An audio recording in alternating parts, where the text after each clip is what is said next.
তো বন্ধুরা, তোমরা যদি কেউ ফাস্টফুড খেতে ভালোবাসো, চিকেনের এই রেসিপিটা অতি অবশ্যই বাড়িতে একবার ট্রাই করে দেখো। এটা বানানো যেরকম সহজ, খেতেও খুব সুস্বাদু হয়, পুরো মুখে লেগে থাকবে।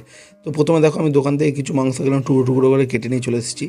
তারপর এর উপর থেকে 1 চামচ লঙ্কা গুঁড়ো, হাফ চামচেরও কম জিরে গুঁড়ো আর একটু হলুদ গুঁড়ো দিয়ে, আর পরিমাণ মতো নুন দেওয়ার পর সয়া সস আর ভিনিগার দিয়ে, আর তার এর মধ্যে শুধু রসুন পেস্ট, এর মধ্যে কোনো আদা দেবে না, শুধু রসুন পেস্ট দিয়ে ভালো করে এটাকে মাখিয়ে মোটামুটি রুম টেম্পারেচারে আধা ঘন্টা কি 1 ঘন্টা মতো রেখে দাও। তারপর মাংসগুলোকে একটা কড়াইতে তেল দিয়ে, তেলটা গরম হয়ে গেলে মাংসগুলোকে একটু ভালো করে প্রথমে তোমাদেরকে ভেজে নিতে হবে। দেখো ভাজা হয়ে গেলে ওই কড়াইতে আবার তেল দিয়ে ক্যাপসিকাম কুচি, পেঁয়াজ কুচি দিয়ে আর সামান্য একটু নুন দিয়ে এটাকে ভালো করে নেড়েচে নেবে। যখন ভাজা হয়ে যাবে তখন এর মধ্যে কিছু লঙ্কা কুচি দিয়ে দেবে, আর তারপরে এরপর থেকে vinegar, soya sauce, tomato sauce দিয়ে আর সামান্য একটু চিনি দিয়ে একটু নেড়েচেড়ে নেওয়ার পরে এর উপরে সমস্ত ভেজে রাখা মাংসগুলোকে দিয়ে যতক্ষণ না সসগুলো শুকিয়ে যাচ্ছে ভালোভাবে, তো ততক্ষণ তোমাদেরকে একটুখানি এটাকে নেড়েচেড়ে নিতে হবে।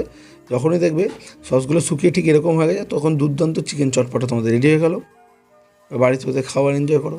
তো বন্ধুরা, চিকেনের একটা দুর্দান্ত রেসিপি তোমাদের জন্য নিয়ে চলে এসেছি।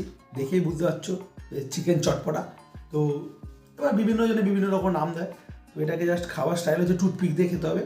ধরো চামচ করে খাবার থেকে টুথপিকে ভালো লাগে, কারণ একটা মাংস টুকরো এরকম ঢুকিয়ে নিলে তার সাথে একটা ক্যাপসিকামের টুকরো আর একটা পেঁয়াজ দেখে নিয়েছো, তিনটেকে একসাথে মুখে দাও।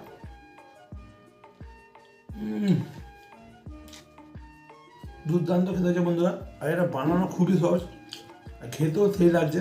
কীরকম হয়েছে তো কমেন্ট করে জানো। তো দেখাচ্ছে নেক্সট নতুন ভিডিওতে।